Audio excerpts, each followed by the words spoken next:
my name is Sadie. I grew up with a really rough background, so I didn't have a present father. The closest thing to that would be my brother's dad, and for the longest time we did call him dad. He struggled with addiction, so there was always a strife between my mom and between him, because he had an addiction to marijuana and video games. And my mom was just desperate for that attention. She wanted to get married. She wanted to have that affection from a man, but she never got it. She never got it in an appropriate way. And so for the longest time, I thought that was my dad. I called him dad. I looked up to him, and then there was a point in time where things got rough. And my mom, she just wanted to belong. She wanted to be loved. So she ended up slipping back into an addiction that she had carried for the longest time. And that would be, she really struggled with alcohol. She wanted that affection. She wanted to be loved, and she wanted to know who she was, but she didn't have an identity. She had 5 kids in 7 years, and that started when she was 19. So she had no clue who she was, and she had gone through just about anything you can think of, from like sexual abuse, physical abuse. She never had a good relationship with her mom. Her dad didn't say I love you until she was about 13. I remember her telling me a story of her getting a teddy bear for Christmas, and it said I love you on it, if I'm remembering it correctly. But that was the first time she can recall knowing that her dad said I love you. And so she went through a lot of abandonment and just a desire to be loved, a desire to be accepted. She had no idea who she was. And so when 5 kids came into the world, that was rough. It's hard bringing 1 in, but to bring 5 in within 7 years, it's rough. And so she didn't know how to balance that. She wanted to. I believe in my heart that she wanted to balance that and to be there, to be present, to be emotionally stable, to be exactly what we needed, but she wasn't capable at the time. It was not really in her language. She didn't learn it from her parents. She didn't learn it from the outside world, maybe from a couple of people who watched her, but she didn't fully learn it. And so one thing that we went through growing up was having to watch her mom struggle and not have a good father figure to manage that, to be there for her, to be the covering that she needed. And so she would go in and out of drugs and alcohol because there was a lot in here that she did not process. And so we did go through, we were in and out of foster care in the beginning. I think we were probably about 2 years in foster care, and most of it was with my aunt, but some of it was with families that just, they did it for the money. And so in foster care with those types of families, we were separated, and we did deal with, like, it's weird saying this, but we did deal with a form of racism because we weren't their ethnicity. So there were times where I wouldn't necessarily do something wrong, but I remember just getting punished just because I didn't finish my food, or I kept asking, when do we get to see our mom? And every day they would tell us tomorrow, tomorrow, tomorrow. And tomorrow would never come. And so there were times where there's just humiliation. You know, like, I have to use the bathroom, and we weren't allowed to go in this foster home, and then having an accident and just being hosed off in a shower. It was pretty rough.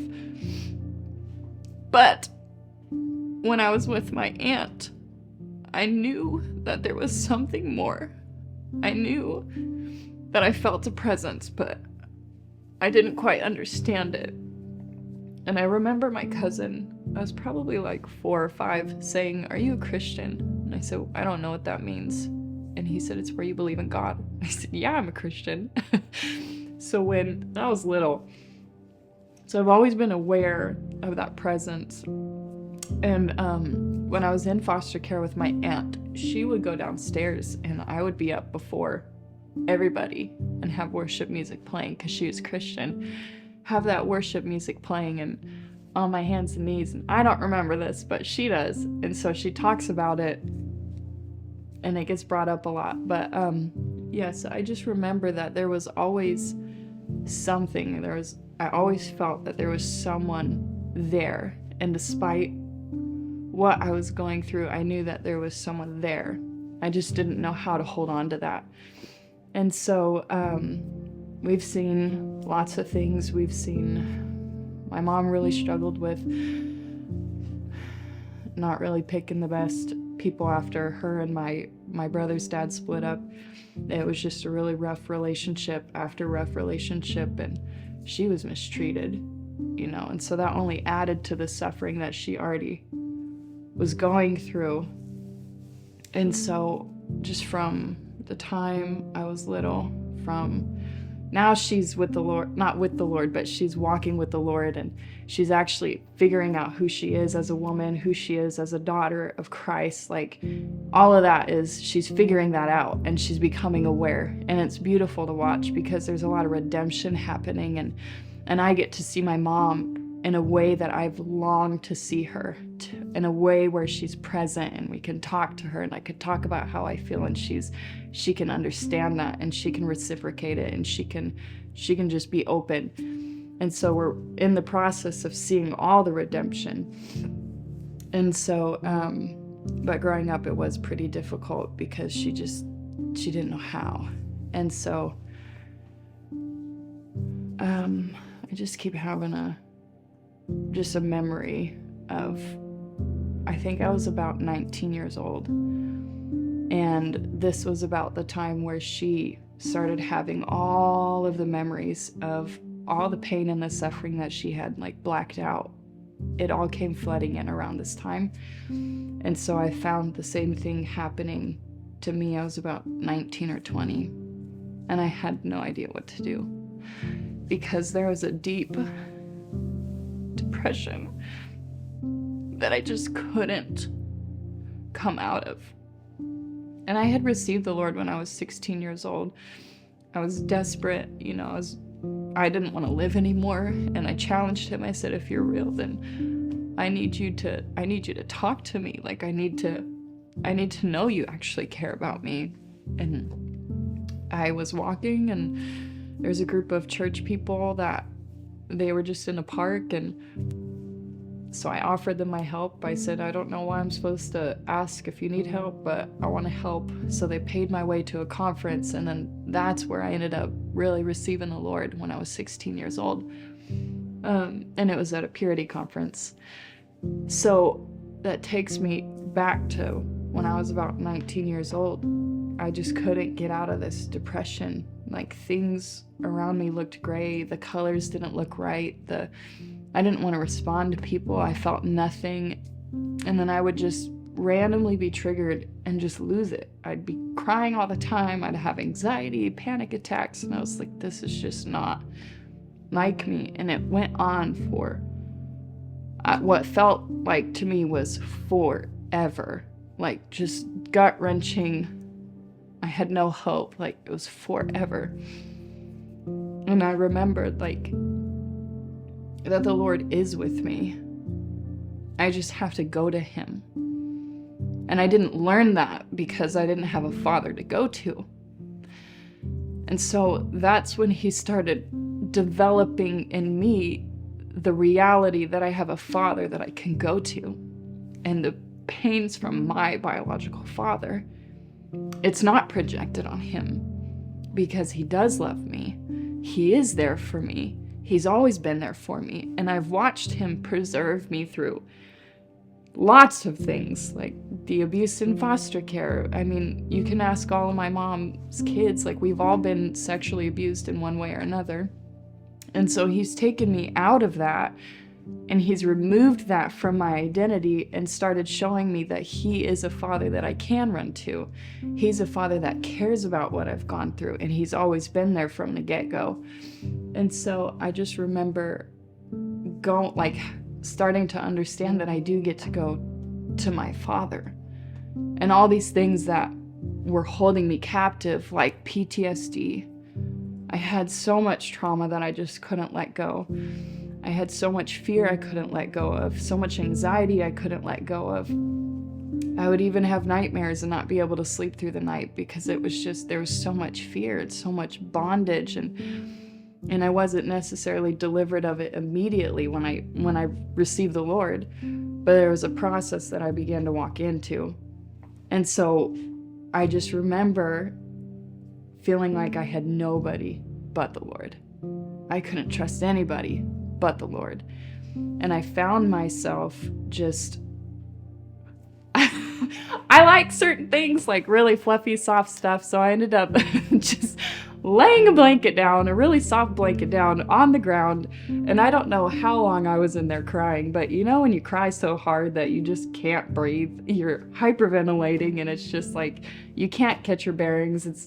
It's a hot mess. And so I just remember laying a blanket down on the ground that I found comfort with. It was soft, it was comfortable, and I was just on my face crying, and I couldn't stop crying, and I had worship music going. And I don't know how long it was before I finally said, Lord, I cannot do this without you. I cannot hold on to all of this. You have to take it. You have to take it. I don't want it anymore. I don't want this anymore. The depression, anxiety, the PTSD, the memories, all of that. I don't want this anymore. And I remember asking him to take it away. And it was that moment where I stopped crying. It was instantly. I stopped crying.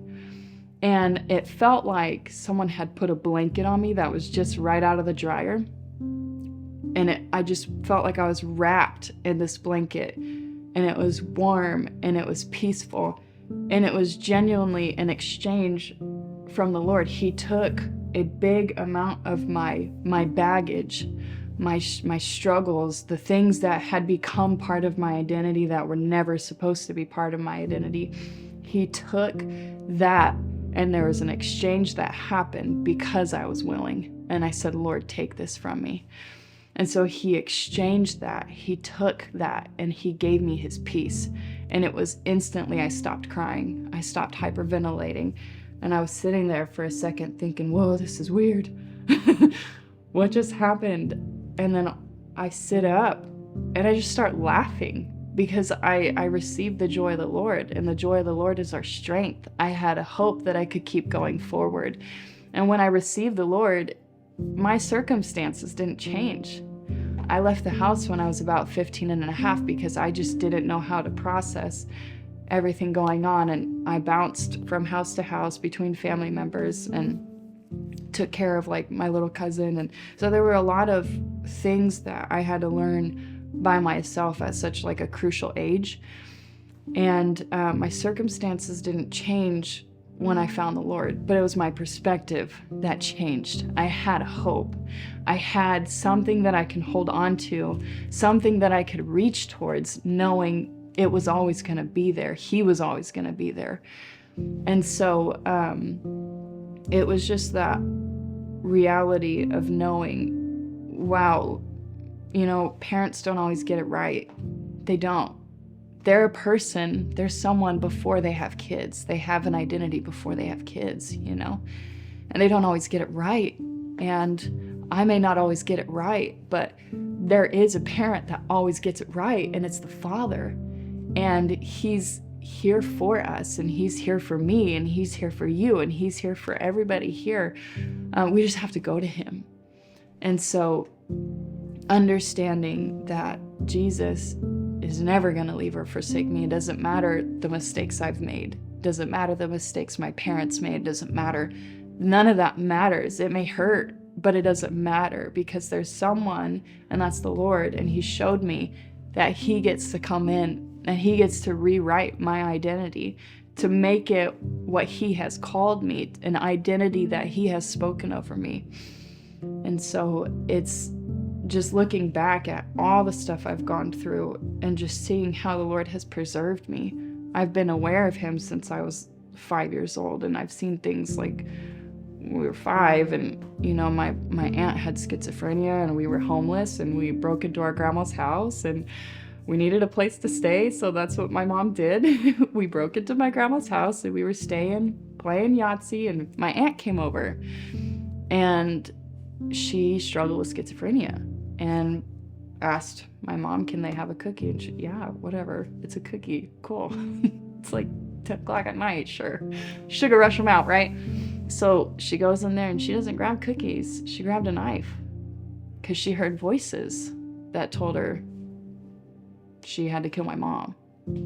So we watched my mom almost murdered, and we were about 5 years old. But the reality of the fact that God cares about that trauma, and he doesn't want there to be an attachment to that trauma. He doesn't want the emotional triggers to the traumas that we've gone through. We may not forget them, but he helps us process them, and he takes away the pain. He takes away the attachment to it, and it becomes a fact. And so just going through all of this and seeing how the Lord has preserved and redeemed and set free, preserved, redeemed, and set free. And so it's powerful now, just having like the foresight and being able to look back and see where God has been my entire life. He's been there. He walked through the fire with me, and he never left me. He walked through everything I experienced. He experienced. So he knew exactly where I was coming from when I went running to the Father. He knew exactly what I needed to hear. He knew exactly how to put me back together. And so there's just hope. There's hope when you come to the Lord, and it doesn't mean our circumstances change. It just means our perspective changes. And so he's been working with me on that, and I've faced plenty of struggles as an adult being strong with the Lord. I've had 2 miscarriages, and addiction's really hard, and my husband struggled with addiction, but that doesn't change who God is, and it doesn't change that there is a hope in the middle of the storm, and we can run to the Father. And so just going through all of that and having the foundation that the Lord is never going to leave me, and he's always there by my side. And there's people that go through it with me. There's people that they get it, they've walked through addiction, or maybe they're on the receiving end of addiction, or they had a very traumatic childhood like I did, like my mother did. They get it, and so we have the reality that, number one, we're not alone. A lot of us go through things, but it's a matter of reaching out, and it's a matter of understanding that the Lord loves us, and he wants to be there for us through the entire matter, through the whole situation.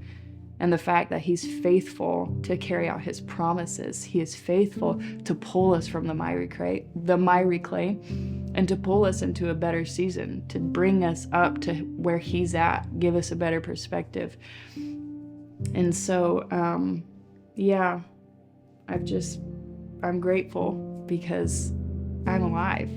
My mom's alive, and we're seeing that redemption, and my dad's alive, and he's in prison.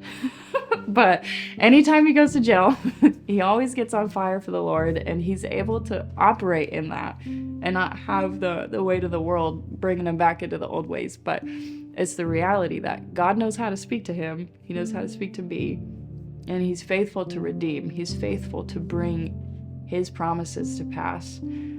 So, yeah, it's really everything that I just feel like a burning in my heart to say when it comes to my testimony. There's freedom for depression. There is freedom for anxiety. There's freedom for PTSD. There's freedom for trauma.